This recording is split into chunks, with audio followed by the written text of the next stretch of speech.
Hello, quilters. Justin Mingus here. Welcome back to our third in the series of our new quilt, Log Cabin Fever. Today we're going to focus on assembling our quilt top. In particular, we're going to put together the hexagon pieces in the middle, as well as the inner border. And we're going to recap how to cut an hexagon, just for those of you who may need a little help with the inner border hexagons. Here you can see that my center hexagons are assembled, and it's really quite simple to do this. All you need to do is mark your corners and make sure that you backstitch at the beginning and the end of your seam so that you have a strong seam. Now, let me show you how we do this. I'm going to show you on a large inner border piece how we mark our hexagons. So, we are simply going to take our ruler, lay it across our piece on the 1/4 inch marks, and make a nice little mark on each side. Can you see that?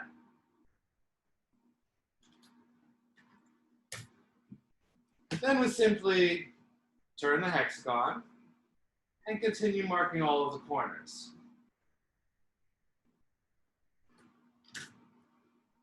What we want is a little X in each corner.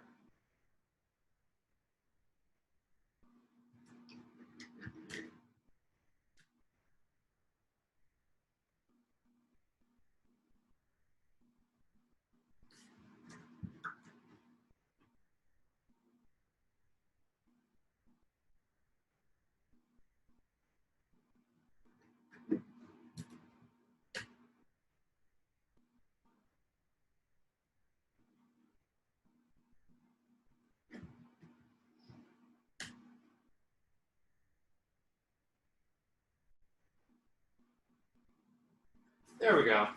All 6 corners are marked with a little tiny X at the 1/4 inch seam allowance. Now, what we're going to do is match up our new block to the rest of our already assembled blocks and sew a seam. So I'm going to take this block and I'm going to place it right here so that it's going to connect to these 2 blocks. I'm just going to lay them right sides together. I'm going to take a pin, and I'm going to get a pin right through that X. And if you're careful, you'll pin right directly through the X on the other side. Both pieces will be marked by the time you're finished. Then, we're going to take a pin and pin right through the X's on the other side.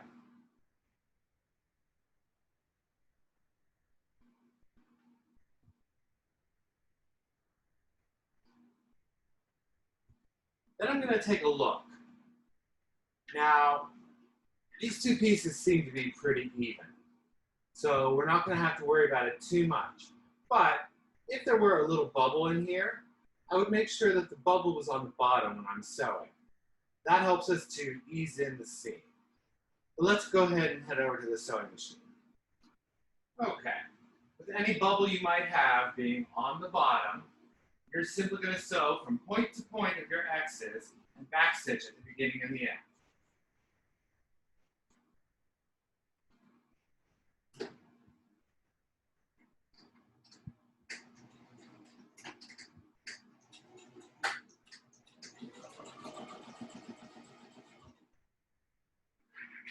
Now, I like to use a stiletto when I'm crossing over seams that are going in the wrong direction.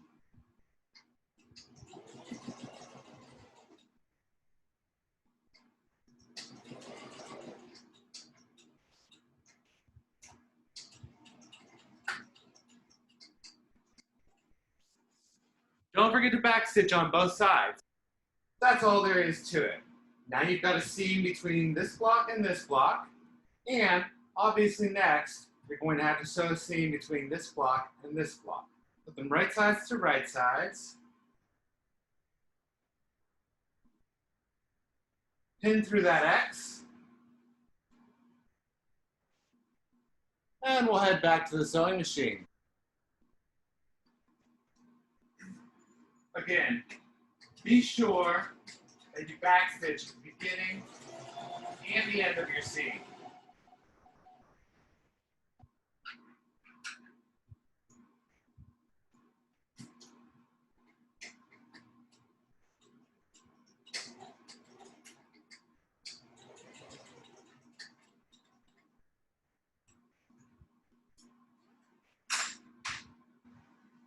There we go. One block attached. It's as easy as that. We're just going to continue doing that all the way around our quilt. Once we get all the blocks on, then we're going to have to press them so that they lay flat. I've decided that I'm not going to press my blocks after each additional seam. What I'm going to do is I'm going to wait until all of the blocks are attached, and then I'm going to press from the center out. And instead of pressing all the seams in one direction or pressing them open, I'm going to alternate the directions of how I'm pressing them. So let's head over to the ironing board. What we want to do is make sure that all of our seams are going to lay flat. In order to do that, I'm going to alternate the direction we press our seams. So I'm going to press this seam outward from the center. I'm going to press this seam inward toward the center, outward, inward, outward, and inward.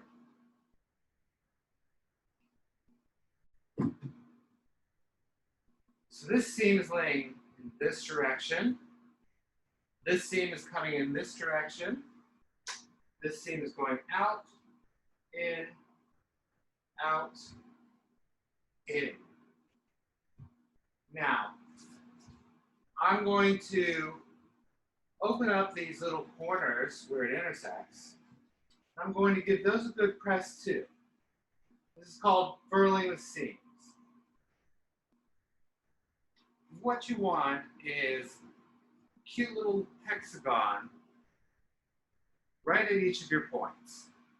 This is going to reduce bulk and allow things to lay flat.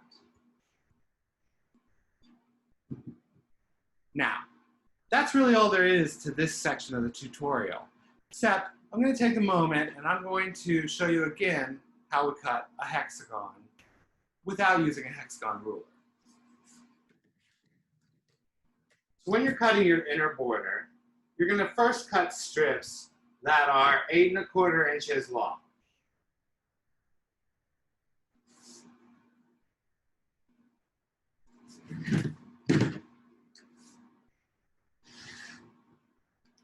Just like that.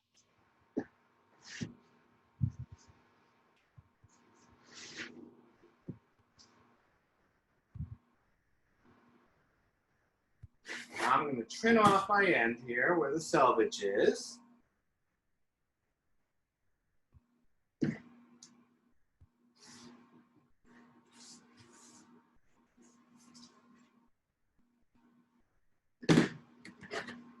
And I'm going to measure 9 1/2 inches in the other direction.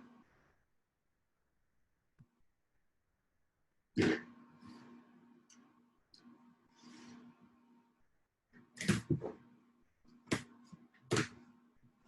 I'm going to fold the fabric in half.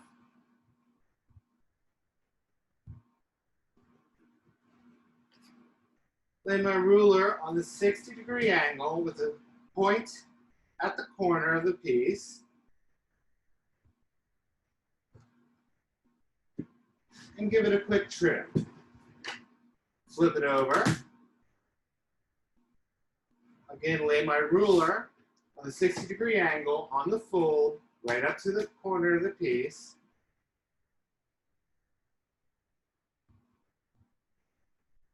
And give it a quick trim. There you have it, one hexagon.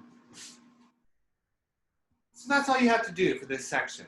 Go ahead and connect all of your inner blocks and add your inner border.